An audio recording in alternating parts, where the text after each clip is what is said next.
Hey, and welcome to the Heavy Equipment Radio podcast on YouTube. This one's a little more visual today because we're talking about personal protection equipment. So I've done a video here to show you this first of all angle of everything that I've accumulated over 10 years. And I actually didn't put my coveralls on there for greasing the machine or anything, so there you go. The first thing you'll want to know about personal protection equipment for a new job is that it's not that expensive. The most expensive thing will be steel-toed boots. I can usually wrangle them on the cheap side for around $100, and you can go up to about $250 to get you a real nice pair. But if you're just starting out and you're pinching pennies like I have been, steel-toed boots would be the most expensive thing. And then you got a hard hat and a reflective vest that you'll need to have as well, but those are the only really mandatory things that you'll need first day on the job, so you come looking like you're somewhat prepared. Basically, there's everything you can imagine in clothing for personal protection equipment, especially in the reflective. So basically everything I wear, except for my pants and shoes, have reflective on it. Now there is your minimum requirement. Your hard hat, $35, maybe your employer will give you that for free. Same with the vest, you're looking at about $25 for that thing. Or if you get a used one from someone, put it on, it makes you look like you've been in the industry for a while. Steel-toed boots and gloves. Now this vest here is called a surveyor's vest, and it looks really sharp, and it's got lots of pockets, so it's really handy. It's a little thicker than the other, a little more durable. And those cost over $100 at times. I found that one for $40, so just keep your eyes open. Hoodie is a good jacket to have. You can take it on or off. You can give your head a little more protection if it's windy. Eye protection is usually a must. You may need those. Usually someone has them in their shop anyways. You know, it's a pretty common item. Perforated reflective t-shirt for really hot days is awesome. I can't recommend that enough. I think I got 2 of those for like $10. You know, not the best quality, but I got 2 of them, and I've had them for 2 years now. You only use them in the summer.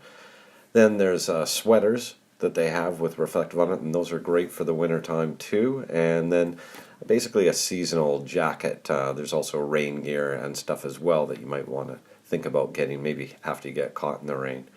But that's your basic layout there for initial clothing that you want to have. But initially all you want is the hard hat, reflective vest, steel-toed boots, and I would recommend gloves.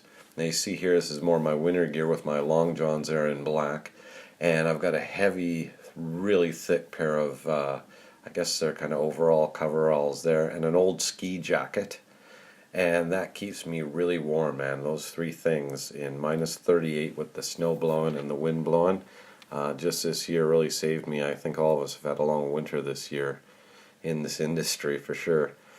Now, other items you might want to get, $35 got me this hockey bag, and it fits 95% of all my stuff, including my helmet and everything. The only thing it doesn't include is my cooler and a little backpack that I always keep bringing with me as well. So it's easy to get in and out, easy to lay your stuff out at home, wash it, and that kind of stuff.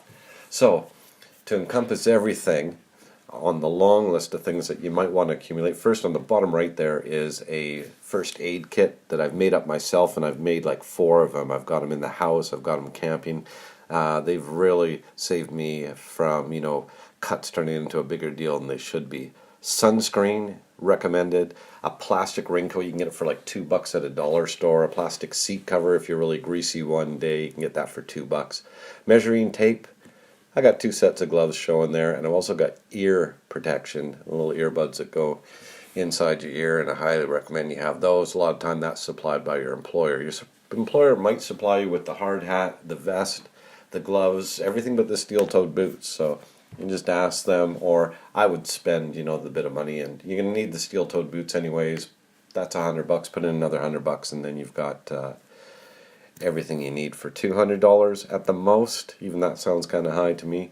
I also have a little backpack that I have, just, you know, an extra pair of socks, some candy, some peanuts, some Doritos, some cheese and crackers. Just eat those all the time. I've also got aspirin, a cell phone charger, and just a simple set of pliers. Don't have too many tools because I'm not a laborer, I'm a machine operator.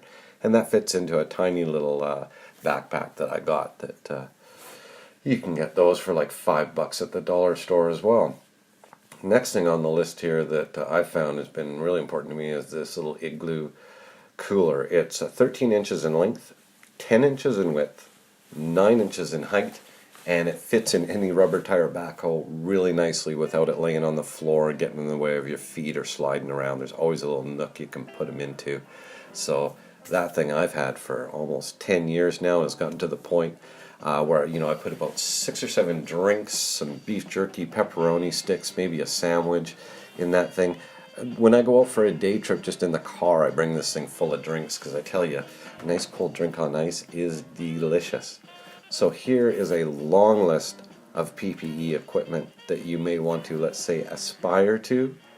But again, all you need, first off, is a hard hat that may be supplied. Steel-toed boots you must have and buy on your own. Sometimes they'll give you a card for a discount. Reflective vest, eye protection, and a pen and notepad. Really important to have a pen and notepad just to write down people's names, or they might go over a whole bunch of things that you might need. Now, you might want to pause that list there and take a good look at it. Some things I didn't mention, like de-icer for locks and stuff like that, and probably even an ice scraper, the way this season's been going. With those couple of things, you're ready to work.